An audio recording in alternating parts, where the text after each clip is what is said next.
Capítulo 58. Pero Dios lo salvó y dio a conocer su poder, haciendo honor a su nombre. Salmo 106:8.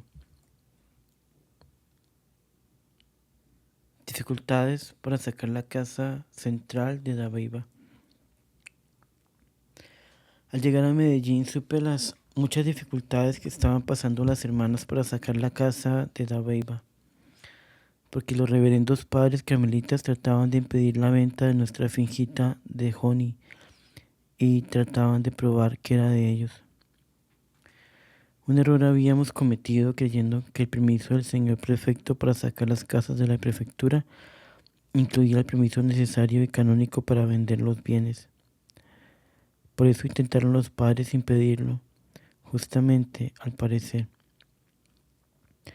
En el fondo, sin embargo, lo que trataban al impedir la venta era probar que era de ellos. Por fortuna la escritura no estaba hecha a la misión sino a la congregación. Se había comprado con dinero regalado a la misma por el ilustrísimo señor Crespo, que muy a tiempo lo certificó. Tan pronto como lo supieron las hermanas, que los padres decían que sin permiso no podían vender, pidieron auxilio al señor Builes. Este tuvo la ocurrencia de autorizarlas para que vendieran con permiso de él, cosa que los reverendos padres, como era natural, no aceptaron, y sirvió para que con más fuerza se opusieran. Tan pronto como tuve conocimiento de esto, me dirigí al señor Arteaga diciéndole que me había engañado en creer que el permiso para sacar las casas incluía el de vender, pero que si no había sido esa su intención, tuviera la bondad de concedérmelo. No sé qué coincidencia favorable ocurrió para que me la concediera, declarando que no había sido incluido en la licencia para levantar, porque ya se lo había negado rotundamente al señor Builes, quien se lo pidió por telégrafo, en términos que hicieron patente el ánimo prevenido y el enojo guardado que había en los reverendos padres.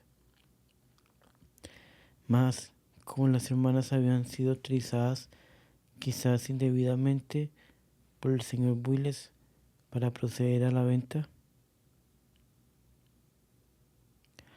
no es muy extraño que el enojo del señor Arteaga creciera, ya que se veía por primera vez por nosotras olvidados sus derechos. No obstante haber dado la licencia, los reverendos padres continuaron haciéndoles creer a las gentes que quienes compraran nuestra finquita tenían que someterse a pleito, porque ellos lo pondrían para probar que era de ellos. Eso naturalmente atemorizaba a los compradores, perjudicándonos grandemente.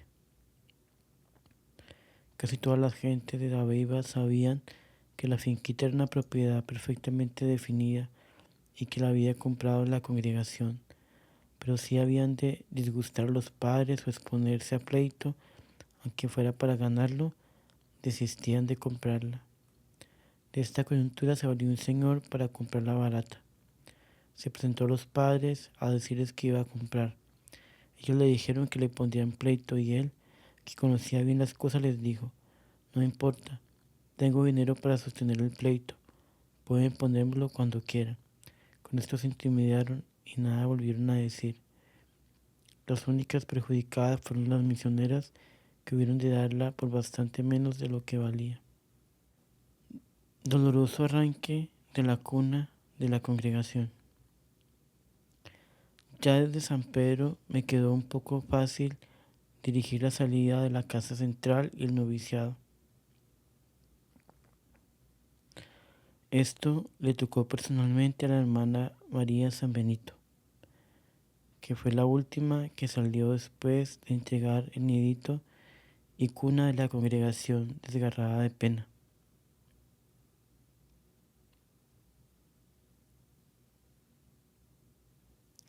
He visto siempre, Padre, que todas las comunidades religiosas aman entrañablemente su cuna y hacen cuantos sacrificios puedan para conservarla. Nada más natural y conveniente.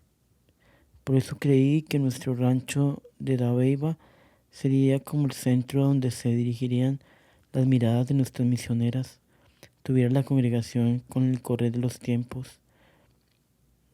Las miradas de cuántas misioneras tuviera la congregación con el correr de los tiempos y que sería como un monumento que mostrará siempre el sacrificio de las primeras fundadoras que lo hicieron con sus propias manos, sin omitir sacrificio en medio de los vejámenes de los davivanos que ante lo nunca visto estallaron en burlas y vejámenes. Puede decirse que no había en ese rancho madero que no hubiera recibido una gota de sudor de esas fundadoras, que a la vez que se arrollaban con el Ave María, enseñaban a los pobres salvajes, cortaban madera, buscaban paja, arreglaban tierra, etc., llenas de suma alegría, que no podía ser sino celestial, en medio de tantos sacrificios. Pues esta cuna amada, testigo mudo, pero por su austeridad elocuente, fue vendida por algo así como la quinta parte de su valor, y fue luego dividida en cuartuchos para alojar gentes aún de malas costumbres. Nuestras celditas fueron un asilo de abominaciones quizás.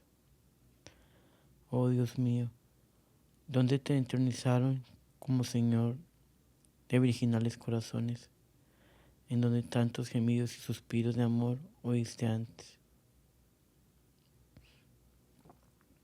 Y sabe, Padre mío, que he pensado que este sacrificio tan inusitado, cuál es el de dejar para siempre en su cuna la congregación, nos lo ha exigido Dios, porque nos quiere como Él.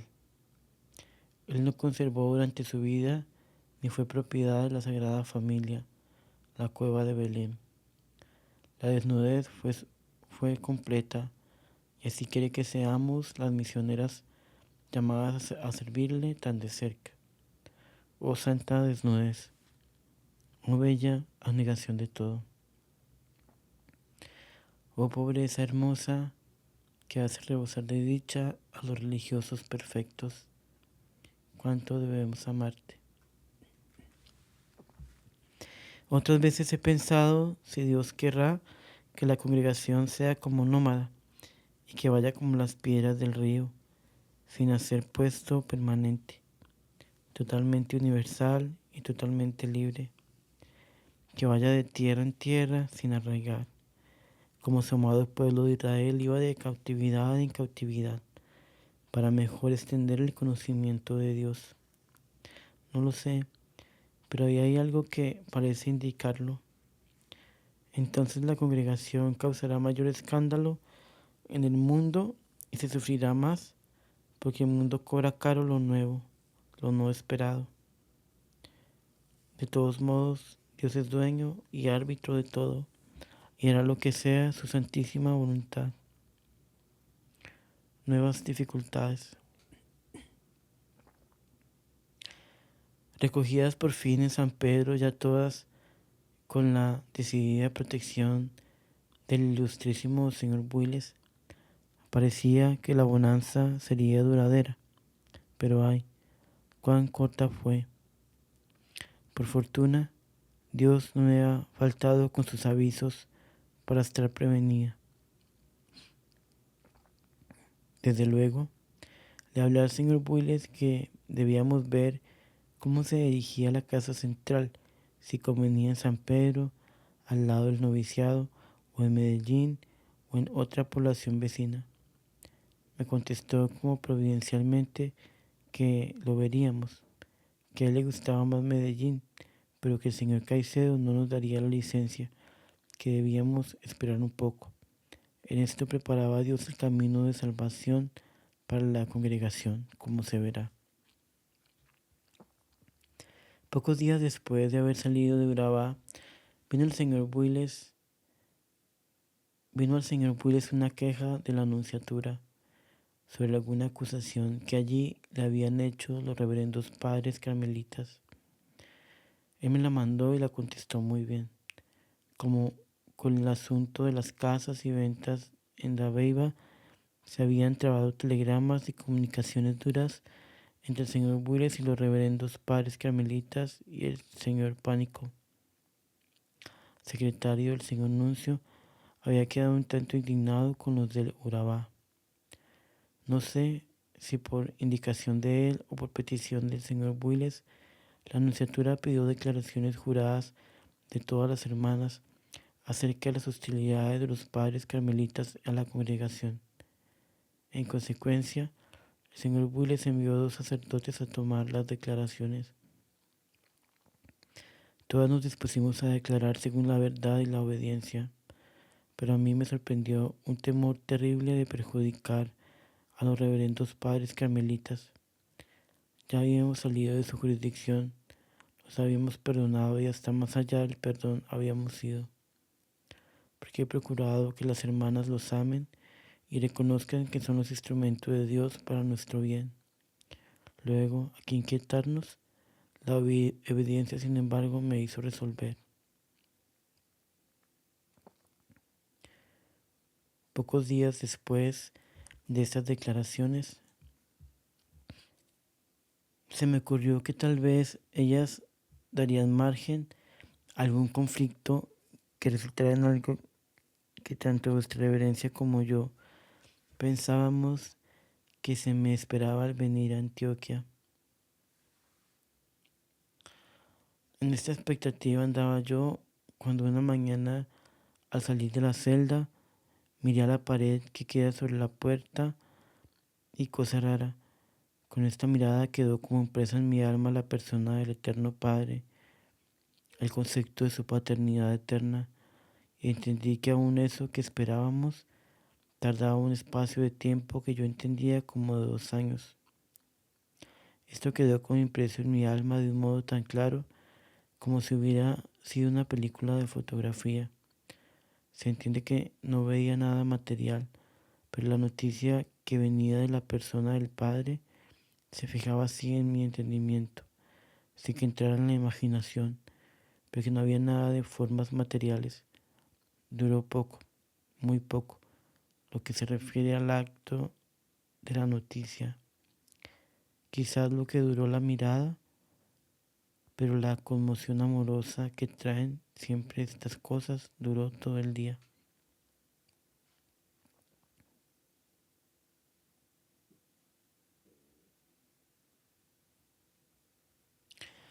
Quedó pues solo la convicción de que la catástrofe que esperaba se tardaría todavía un espacio de tiempo que se parecía a 2 años. Conocí además que mientras llegaba el conflicto, el amor me apretaría mucho, como para que esa pena fuera haciendo en mi alma la obra que terminaría o concluiría el conflicto. Esto se cumplió al pie de la letra, Padre. Lo que sí no he acertado a entender es cuál es la obra que el amor comenzaría en mi interior y terminaría el conflicto.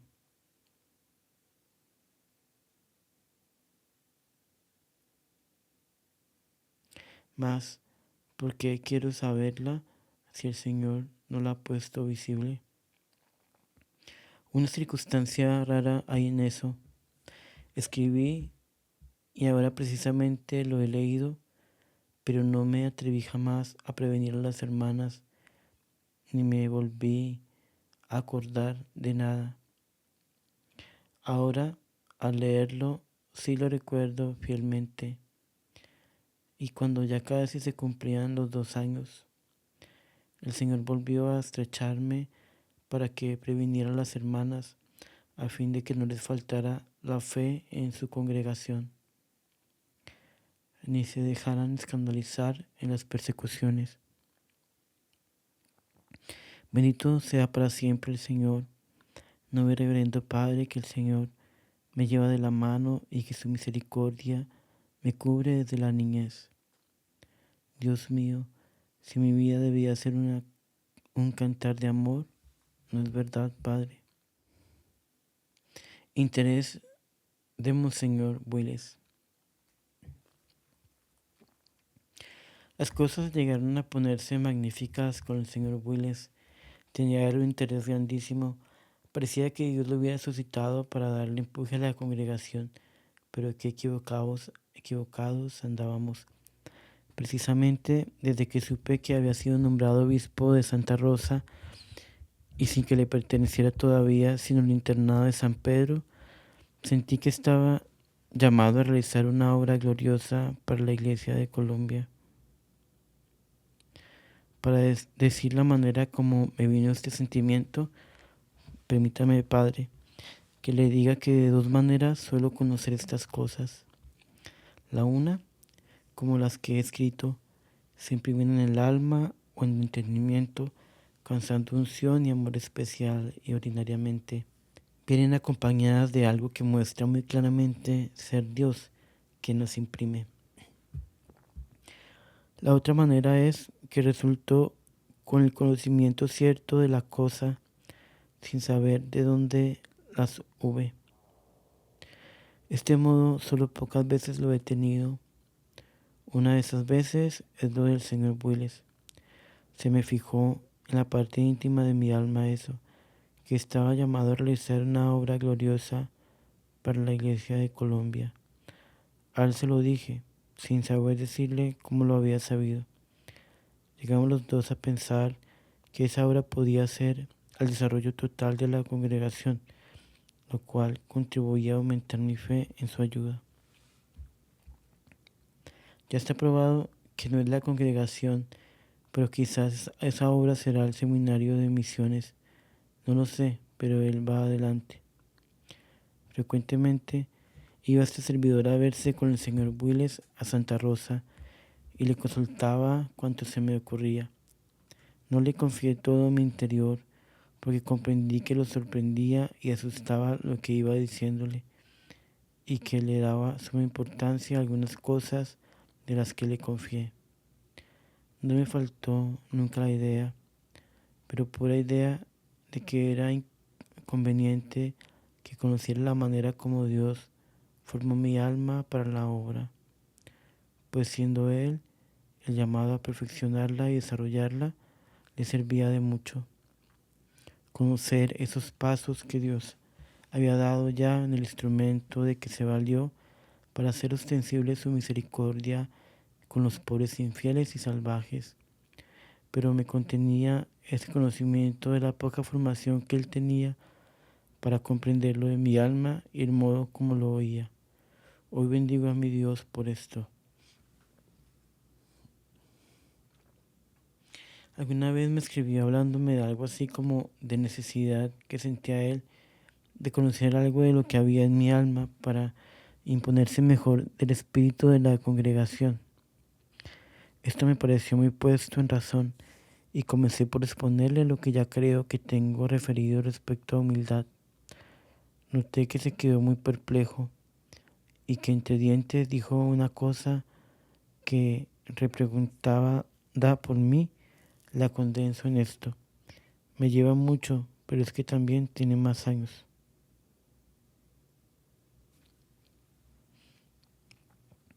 Con esto quedé como corrida porque ya vi que en lugar de estudiar mi asunto o aprobarlo o reprobarlo, estableció comparación con él mismo y de la comparación sacó una conclusión por demás penosa para mí. Dios mío, si se trataba de las gracias de Dios, ¿cómo se hacía esta comparación cuando Dios no ha puesto tarifa para concederlas? Además, y con la gracia el sacerdocio no me llevaba bastante delante de Dios. Esto fue para mí desconcertador, pero le puse freno al sentimiento que podía ser hasta pecaminoso y seguí en mi ánimo de franqueármele cuando fuera posible si lo volvía a reclamar. En otra entrevista con él me puso a que le refiriera algo de la dirección del señor Arteaga a mi alma. Le dije lo acertado que había sido siempre y por fin llegué a referirle lo que me dijo cuando le hablé de los apretones que me daba el amor en el Golfo de Urabá y del estado en que estaba mi alma entonces. El concepto y opinión del señor prefecto le pareció antiteológico, pero lo hizo reflexionar mucho. Después de un rato me dijo: ay, madrecita, tengo miedo. ¿De qué, ilustrísimo Señor?, le dije. Pues el Señor te haga conociendo estas cosas y dando sus conceptos de su alma y palpando la obra de Dios en ella, llegó a ser su enemigo. Luego, como afligido, me dijo: Madrecita, ayúdeme a pedirle mucho a Dios para que yo no llegue a ser enemigo suyo. Me aterro, eso es una desgracia. Y continuó diciéndome cosas semejantes hasta que le hice la promesa de pedir por eso. ¿Quién creyera esto, Padre, con tales prevenciones? Otras fundaciones. Mientras estuvo la congregación con el señor Willis, se hicieron varias fundaciones: Santa Rita, Peque, Sinú, Cáceres, pero todas ellas en malas condiciones y con una dirección que me hacía temer mucho, que no fuera el señor Willis el que tuviera la luz de Dios para el desarrollo de la congregación. Para que esto se vea, vas a estudiar la misioncita del Sinú. Estuvo él en visita en Antado y de ella me escribió que le diera hermanas para el Sinú, en donde había, decía, muchos indios, pues que 10 y 8 le habían saludado en Antado, que colocaría a las hermanas en un caserío llamado el Calvario, que allí harían una buena casa, para lo cual ya tenía un arreglo hecho, que tendrían sacerdote constante porque entre el de la colonia de Antado y un padre Yepes se turnaría, que el camino de la colonia allí era una carreterita que lo hacían las bestias a galope, sin encontrar tropiezo. En fin, aquello no tenía obstáculos. Naturalmente, con semejantes facilidades, leí las hermanas en cuanto él me comunicó que estaba la casa terminada. Un sacerdote vino por las hermanas y las llevó. No había ninguna casa, pero sí un rancho. El camino era una trocha por donde no habían entrado bestias, con peligros verdaderos. No falta de puentes en los ríos, por falta de puentes en los ríos. No existía el tal caserío del Calvario y los padres de Antadó y Yepes. Desde luego les dijeron a las hermanas que no se habían comprometido a visitar esa misión y en resumen, no había nada. El número de indios que viven en la región, muy distante de ese punto, son unos 9 o 10. Los civilizados no llegan a 20. El señor Willis me escribió que los indios eran por lo menos 300 y muchos civilizados. Al verse las hermanas allí, determinaron arreglar un caney abandonado para esperar allí las órdenes mías o las del señor obispo. Y Dios mío, él no hizo caso de aquella situación y como no era posible reclamarle nada, la casa esa hubo de permanecer allí, con hambre y en soledad espantosa, 1 año. Gracias a las circunstancias de haber resultado que ese sitio no era la jurisdicción del señor Willis, pude sacarlas al año. Y digo que con hambre estuvieron allí las hermanas porque las provisiones habían de llevarlas desde la colonia y aquello representaba la dificultad de la trocha y los ríos crecidos. Y si se habla del hambre espiritual, solo cada 3 a 4 meses iba un sacerdote les decía una misa. Las otras fundaciones que se hicieron en los tiempos del señor Willis, aunque no fueron en tan pésimas condiciones, fueron todas sin base de estabilidad. Por esto y por otras razones, puede verse que el señor Willis no podía ser el obispo de una congregación como esta, pero tanto él como nosotras lo creíamos porque yo, aunque veía estas cosas, las interpretaba siempre por algún lado favorable. Por 2 veces hizo publicar relaciones que le mandaban las hermanas del Sinú, pedidas por él, se entiende, malísimamente escritas y con cosas que lejos de acreditar la pobre congregación la desacreditaban y llevaban a la mente de las gentes argumentos contra las vocaciones. Por todo se puede asegurar hoy que si la congregación no hubiera salido de la jurisdicción del señor Willis, habría fracasado de muchos modos. No hay que negar que él la quería y la amparó en hora muy oportuna y tuvo finezas especiales con ella, aunque esto duró muy poco tiempo, en el seminario de Santa Rosa. Fuera de agradecida con él, le mandé unas 3 hermanas a organizar la cocina del seminario que le inquietaba mucho, pero que la salud de los alumnos sufría considerablemente.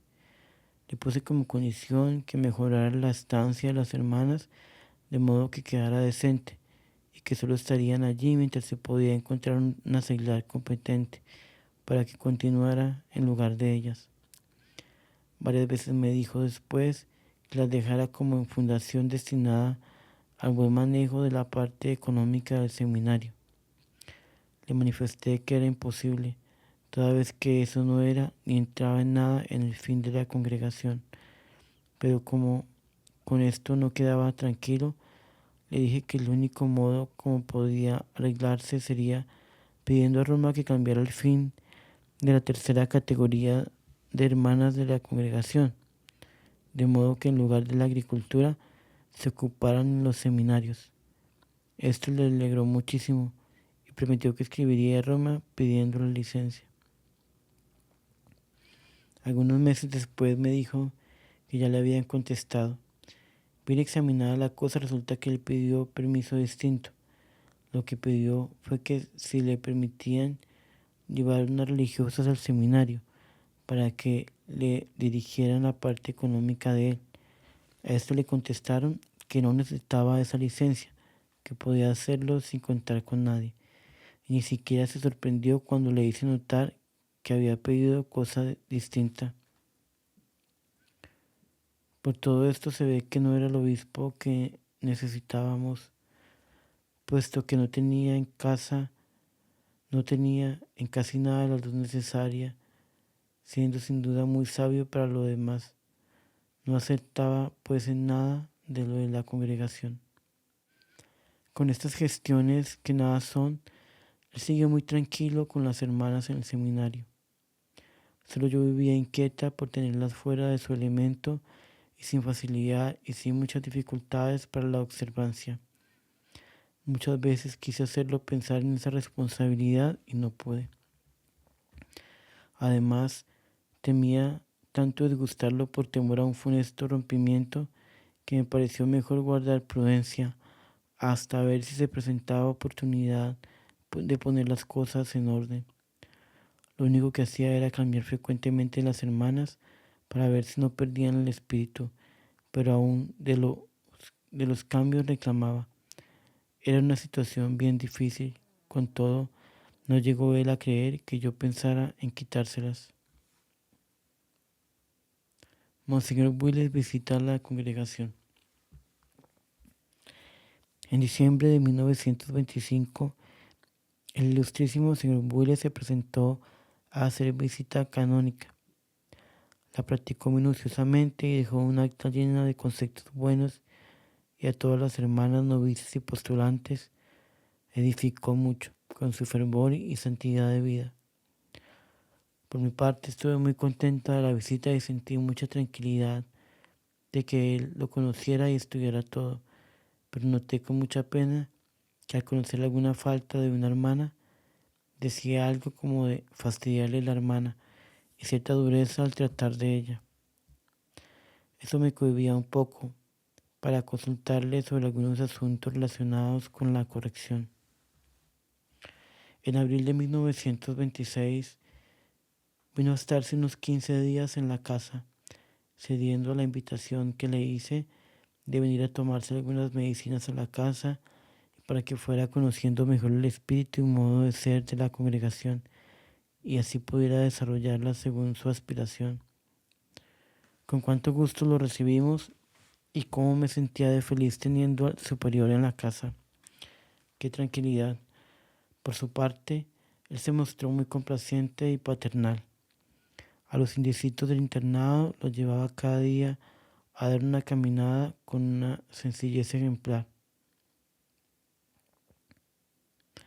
Dice que en estos días conocía los libros de la congregación que aún no habían sido presentados para su aprobación, para que en particular, y sin ser cosa oficial, me les pusiera las observaciones que creyera convenientes.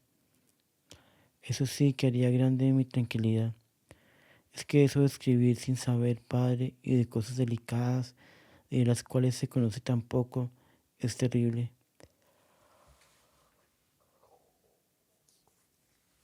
Se siente mucha necesidad de que pronto se conozca eso y se corrija. Me parecía que ya iba como a descargarme de ese peso, el camino gustoso en que cada día le mostrara algo.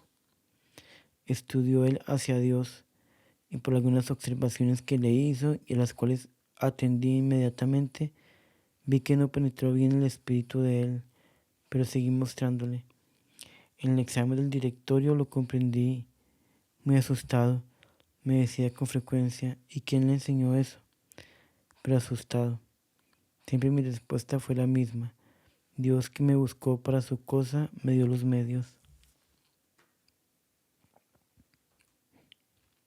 Él no hace nada incompleto, pero es preciso que se entienda que nada ha sido revelado de modo sobrenatural, sino que se ha valido de inspiraciones, unas veces de ponerme a la mano libros, otras de conversaciones con los que saben muchas veces, etc.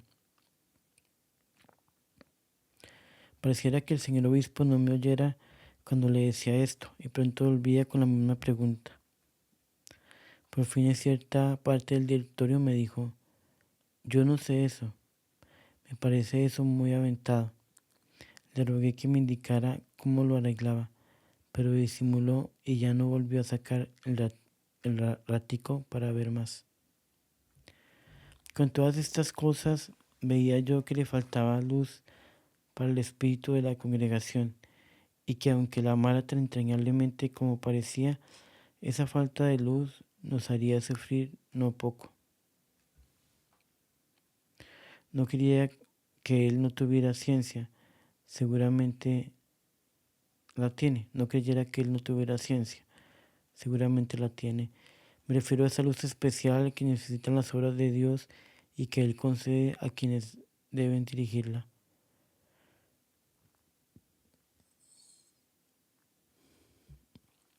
Desde entonces comencé a notarle al señor Willis menos confianza y ciertos silencios cuando le hablaba a la congregación que me eran incomprensibles, pero absolutamente nada sospechaba. Pocas cosas de mi interior le consultaba porque comprendía que admiraba las que yo les había consultado y tuve cierto temor.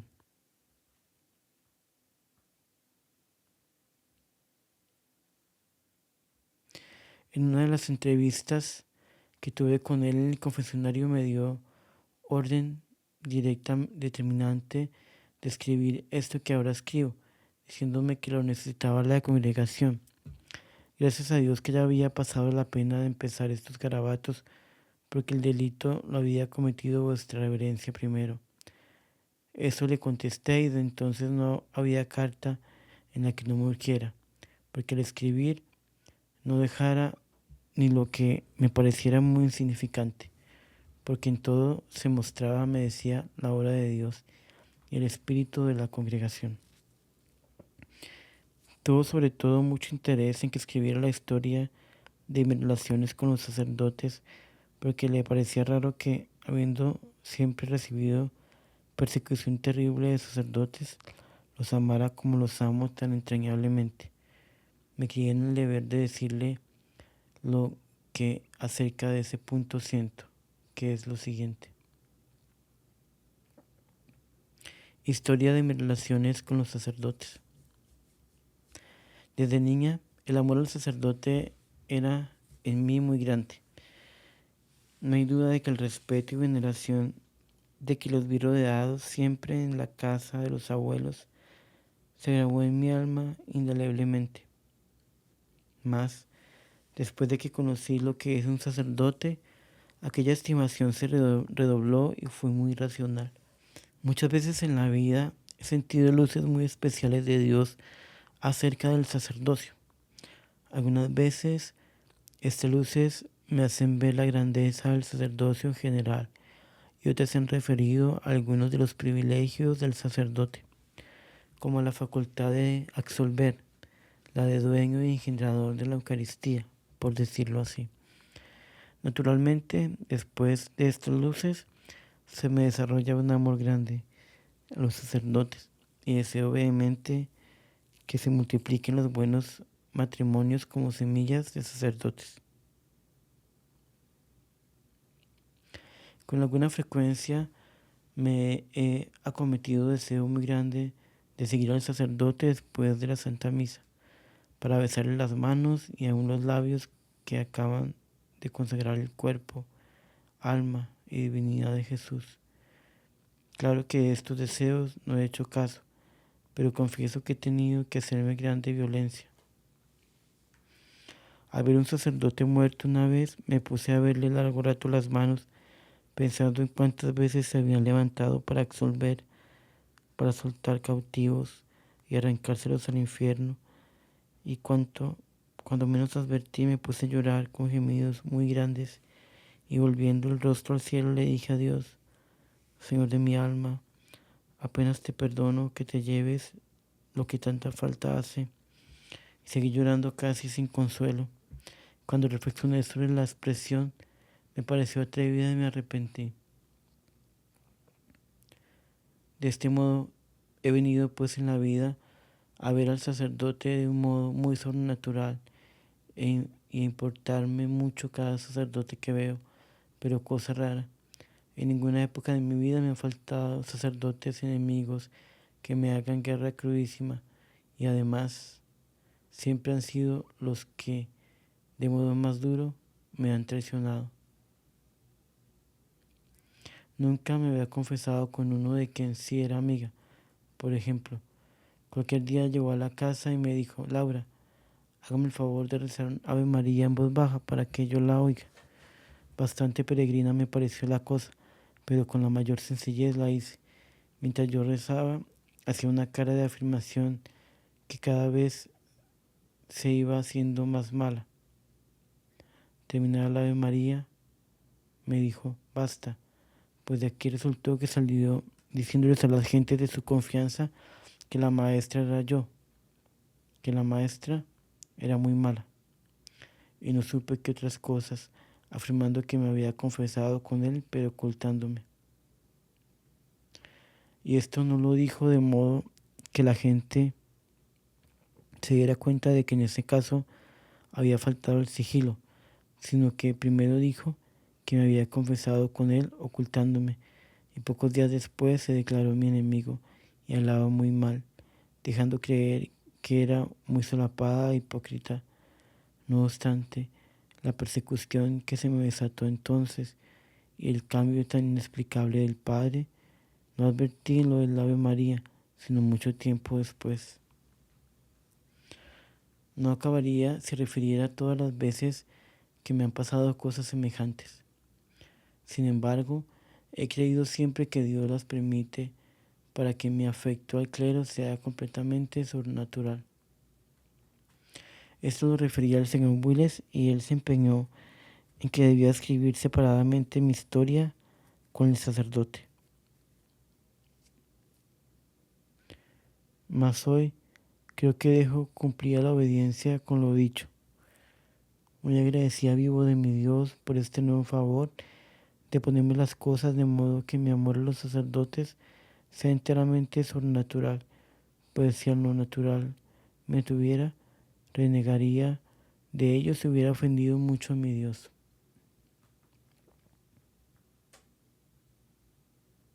Al contrario, por la misericordia de Dios, no he atribuido las cosas sino al querer de Dios, y he logrado mantener mi amor a ellos a la altura de mi deber, según creo.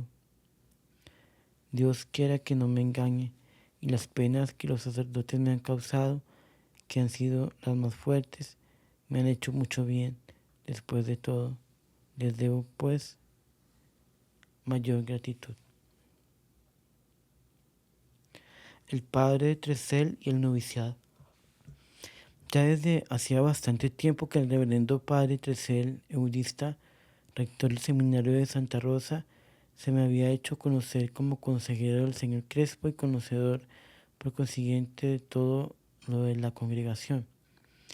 Dicho padre ha sido de mucho crédito y de consejo, pues este padre en reserva me dijo que los eudistas, una vez cumplidos los 60 años de edad, podían elegir su puesto y eran libres para servir donde quisieran, que a él lo estaban esperando las clarisas de Santa Rosa y las visitandinas de Ocaña, para que fuera su capellán, pero que él, sin decirles a ellas nada, quería ser capellán de nuestro noviciado. Esto me lo dijo cuando todavía el noviciado estaba en el Pital, en la prefectura de Urabá. Creía él, sin duda, que los padres carmelitas aceptaban eso, pero no le opuse ninguna cosa al padre, porque como todavía le faltaban 4 años para los 70, para los 60 era de suponer que las cosas cambiaban. Efectivamente, ya en la época a que me refiero, todo había cambiado y yo había pedido al padre, no solo al reverendo padre provincial, sino también al reverendo padre general en Francia. Creímos que nos hacíamos un hallazgo, pues que el reverendo padre debía comprender el espíritu de la congregación, puesto que había seguido paso a paso su fundación y marcha. Además, era de suponerse que una intención completamente recta presidía su deseo, toda vez que su fama de santidad lo exigía. Por otra parte, la necesidad que he sentido siempre de que Dios le depare a la congregación un sacerdote u obispo que, penetrándose mucho del espíritu que informa a la congregación y de la importancia del fin que persigue, la empuje, la ayude, la propague y sobre todo vele por el sostenimiento del espíritu en los miembros. Pensé que ese era el hombre que necesitábamos. Varias veces se lo dije al reverendo padre Tercer y aún le mostré toda la confianza que me infundía el que él se encargara de la dirección espiritual de las hermanas en el noviciado y casa central por lo menos. Pero, pobre de mí, cuán engañado andaba, porque mientras que mis cálculos se basaban sobre un principio de intención rectísima, el reverendo padre formaba quizás castillos en un aire de ambición. Triste cosa es que los hombres, aun los mejor prevenidos, muchas veces caigan en abismos que nunca pensaron. Pues bien, al venir el señor Buires de Santa Rosa, le manifesté lo que había al respecto y cómo ya el reverendo padre había cumplido su tiempo en el seminario. El señor obispo me dijo que era el padre que más necesitaba, pero que él por la congregación haría cuanto se necesitara hasta el último sacrificio. Quedamos pues en que a su tiempo él arreglaría todo, que el reverendo padre Tercer quedara para la congregación. Con qué ánimo lo esperábamos, Dios mío. Enfermedad de gravedad. A fines de 1926 tuve una enfermedad grave que obligó a las hermanas a llamar médico a Medellín y fue el doctor Martín Oreña quien declaró que mi vida, si continuaba viviendo en San Pedro, sería cortísima, que debía salir inmediatamente para Medellín. Esta orden me ponía en condiciones terribles, toda vez que difícilmente había hermana que me reemplazara en San Pedro. Además, no era posible que se fundara casa en Medellín, porque no se conseguía la necesaria licencia eclesiástica y me vería en el caso de vivir como seglar en casa de Carmelita. Por lo tanto, resolví dejarme morir, porque, por otra parte, la opinión de todos los médicos era de que no me curaba tampoco en Medellín, sino que podía vivir más tiempo. En conclusión, o debía vivir siempre en Medellín fuera de la vida religiosa, o morir pronto en San Pedro. A esto último me resolví, pero no sé por qué conducto lo supo el señor Builes. Inmediatamente me envió carta en la que me decía que bajo obediencia me imponía el viaje a Medellín, sin darme más que el tiempo necesario para dejar en orden todo. No hubo pues remedio sino plegarme a la obediencia y venirme a Medellín a vivir vida seglar y a llevar la carga de la congregación allí, fuera de los medios espirituales convenientes. Seguridad de nuevas dificultades. Creo que fue antes de venirme que quise prevenir a las hermanas para cualquier cosa que el porvenir guardara, para lo cual en 2 días seguidos, el primero con las profesas y el segundo todas reunidas en el refectorio, les dije que debían estar prevenidas para una tempestad que se acercaba, que estuvieran prevenidas para no escandalizarse y que se pusieran a imaginar que me sacaban a mí de la congregación y lo que ellas debían hacer. Entonces, como movidas por resorte, todas a una dijeron: nosotras también nos vamos, y donde quiera que vaya, iremos. Le mostré entonces cómo resultaría la verdad lo que habían dicho, de que ellas no eran movidas por el deseo de vida perfecta ni de misiones, sino por amor a mí, que ese afecto era cosa de hipnotismo con el cual yo las atraía, y que ese proceder se tomaría a insolencia o cosa parecida. A pesar de todo, ellas no se resolvían a someterse a que me quitaran y quedarse en la congregación. Entonces me dijeron que volverían a sus casas, a lo cual les respondí que era peor, puesto que entonces quedaba probado que eran religiosas solo por mí. En fin, ellas acorraladas no sabían qué hacer y lloraban inconsolables. Muchos me preguntaron si sabía por dónde debía venir la persecución, toda vez que estábamos tan ciertas de que el afecto del señor Willis era sincero y ninguna podía ni sospechar que por él viniera eso que tanto temían y que yo les decía estar cerca.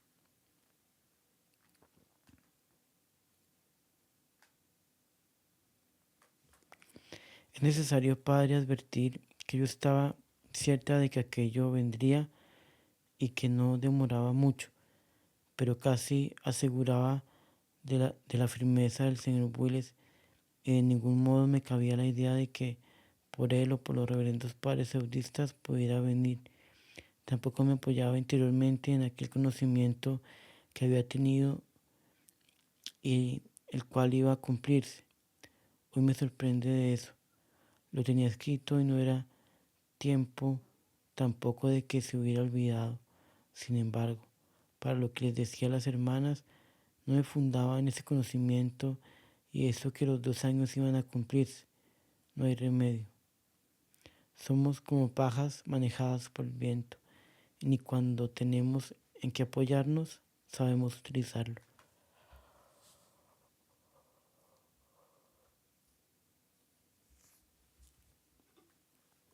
Pero, ¿de dónde tomaba el conocimiento que tenía y por el cual les hablaba entonces a las hermanas y les prevenía con tanta seguridad? No lo sé, pero mi interior estaba completamente iluminado acerca de eso y nadie me hubiera convencido de que no vendría aquella tempestad. Es verdad que era la misma anunciada, recién venida de Pamplona y que conocía en el mismo Eterno Padre, pero el recuerdo de esta no entraba para nada en mi seguridad. Las hermanas esta vez, después de mucha lucha y de sermones y razones, consintieron en someterse a que me sacaran de la congregación, pero siguieron muy tristes y manifestaron que no podían hacerlo serenas. Por eso mismo al día siguiente, estando todas reunidas, es decir, profesas, novicias y postulantes, en el refectorio, se ocurrió la misma cosa. Entonces les dije lo mismo a todas, pero las protestas entonces fueron las más contundentes.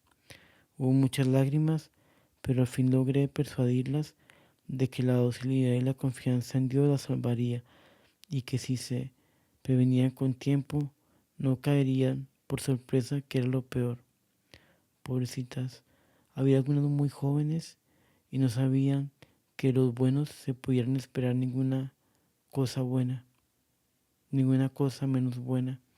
Les di algunas lecciones de cómo era la vida y de cómo no debían desalentarse, etc.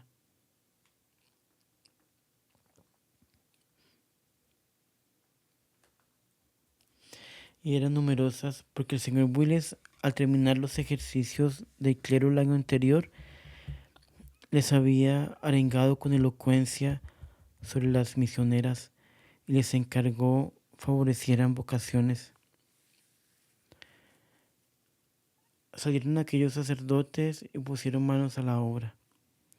En ese año trajeron 20 buenas postulantas y anunciaron que dejaban otras para el año siguiente.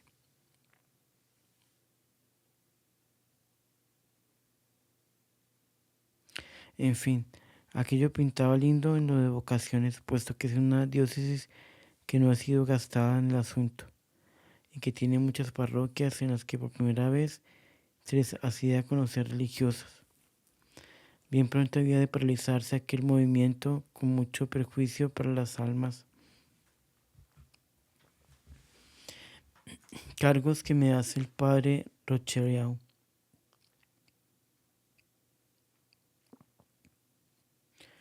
He olvidado decir que desde que me vine de Pamplona comencé a recibir cartas del reverendo padre Enrique Rocheriau, cada vez más ofensivas y dolorosas.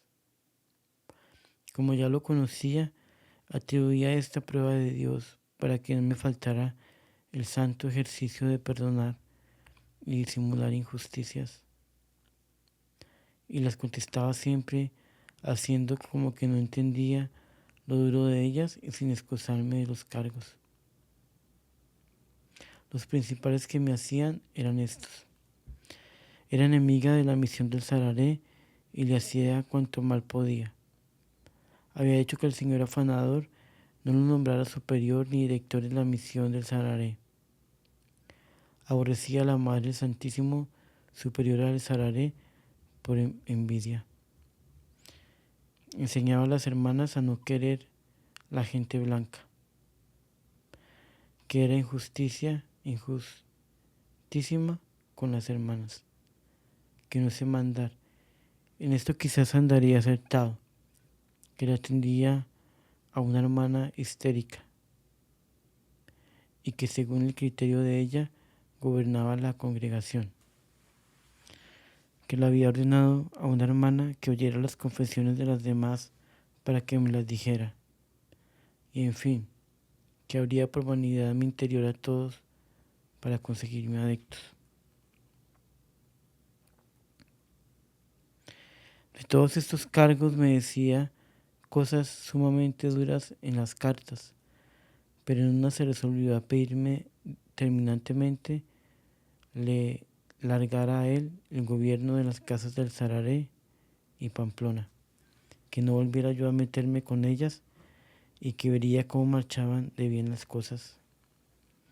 Agregaba que según él preveía, yo no le daría lo que pedía, pero que en tal caso buscara misionero para el Sararé, porque él de otro modo no seguía.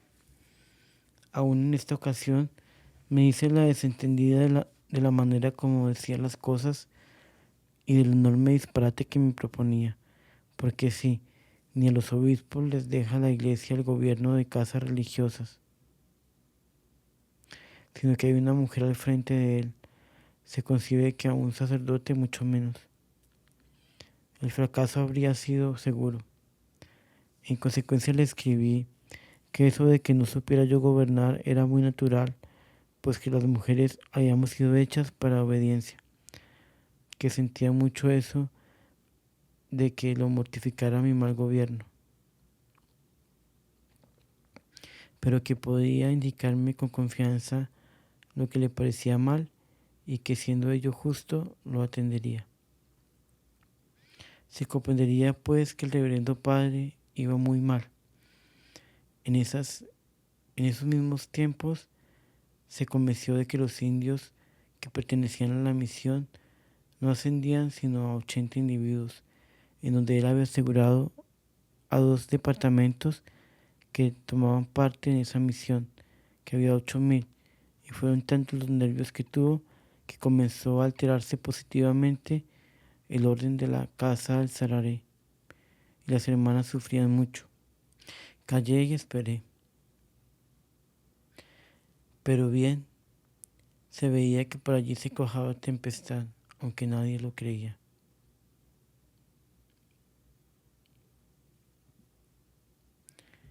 El seminario de misiones. Otra clase de amistad o lazo de unión había entre el señor Builes y esta servidora que es necesario hacer constar aquí, aunque dejé pendiente lo del padre Enrique para, a su tiempo, continuarlo. Desde que me presenté a saludarlo, cuando solo había sido elegido obispo, me dijo que él siempre había creído que debía fundarse una congregación de misioneros similares a nosotras, con las mismas constituciones y reglas adaptadas a los sacerdotes, que era idea que le fascinaba. Entonces le referí que no era él el primero en pensar eso, sino que siempre se han presentado hombres a pedirlo y que a otros superiores eclesiásticos se les había ocurrido también, pero que a ninguno se le habían proporcionado los medios de ponerlo en práctica. En fin, le referí cuando al respecto he dicho antes. Se mostró muy satisfecho de ello y me aseguró que él sí lo iba a emprender. Por supuesto que para mí también esta idea era un consuelo. Un año quizás después, cuando por motivo de una fiesta patriótica estuvo en Medellín, su excelencia el señor Giové lo mandó llamar con afán. Él, que siempre había tenido viaje a Medellín a cumplimentarlo, con mayor razón lo hizo, sorprendido por el llamamiento. A su vez me escribió que bajara a Medellín con unos indios de los que teníamos en la casa, de modo que nos presentamos con ellos y el señor Nuncio se mostró muy complacido y hasta hizo llamar una vista de él, con el señor obispo, los indios y 2 hermanas que estábamos presentes. Después nos obsequió con una copa de vino y salimos muy contentas de cómo se había manifestado el señor Nuncio con la congregación. Después fue el señor Builes a buscarme para referirme la entrevista y el por qué lo llamaba el señor Nuncio, diciéndole que si él no hubiera venido a Medellín, el señor Nuncio habría ido a Santa Rosa. Tanto era lo que le interesaba el asunto que iba a tratarse. Comenzó por preguntarle si la iba bien con la madre Laura. Él contestó que magníficamente. Ah, muy bueno, le dijo el nuncio. Es que quiero que se ponga de acuerdo con ella a ver si pueden fundar una comunidad de sacerdotes similares a ella.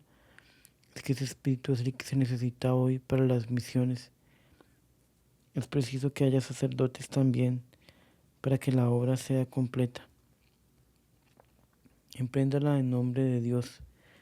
Comience por fundar como un seminario de misiones y luego en lo interior les va imprimiendo este espíritu de las misioneras.